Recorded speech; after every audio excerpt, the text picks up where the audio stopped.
Welcome to our in-depth series on the sword forms of the Wheel of Time. Before we begin our study of the forms themselves, it's important that we cover some of the basic footwork that will be needed whilst learning the forms. In this video, we will cover some of the basic steps which are common to many real-world martial arts. We will also include a few useful ways to combine them, which will help the Blademaster outmaneuver his or her opponents. At its core, footwork in most types of fencing or dueling sports comes down to three types of step: a half step, a passing step, and a compass step. With a working knowledge of these three movements, a duelist has access to a myriad of movement and positioning options. The first of these, the half step, is the most basic.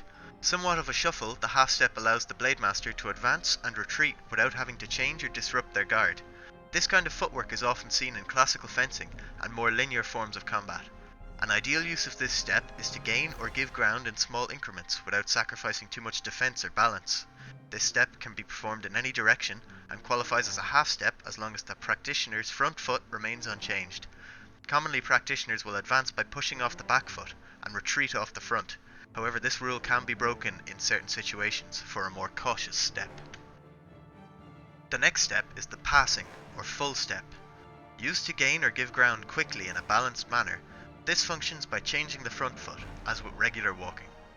For optimal balance, a practitioner will often attempt to keep their feet parallel whilst moving around, although those with a martial arts background will be more inclined to bring their feet close in an arcing motion with each step. This step should be used to rapidly gain or give ground, and practitioners should be aware that it is risky to use this step for moving sideways, as it will cross your legs and leave you open to being knocked from your feet.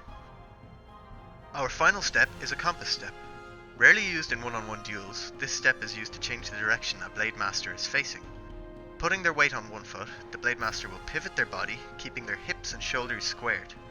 This movement is rarely used in duels, but it is very useful while fighting multiple opponents and is often used in balance exercises. When armed with the use of these three steps, a Blademaster will be able to move around their opponent and through their environment as the situation requires. However, it is when these steps become second nature that the Blademaster can begin to use them in more of a flowing manner, and their movements become closer to that of a dance. Here we can see how a mixture of half and passing steps allow the Blademaster to rapidly move forwards or backwards while remaining in control and balance. This is a perfect way to surprise or rush an enemy by gaining ground rapidly, or an ideal disengaging motion as shown in this example. Bursts of motion such as this are often risky, but with use of proper footwork and good spatial awareness, they are a safe way to control the distance and tempo of both your opponent and the duel. Another example takes its inspiration from Northern Shaolin. The technique known as occupying the open door allows a Blademaster to exit the opponent's line of attack and defense, and close the distance in very rapid succession. This is a less risky way to approach an opponent, particularly one using a defensive guard. This movement is a combination of a half step to the side, flowing into a passing step forwards.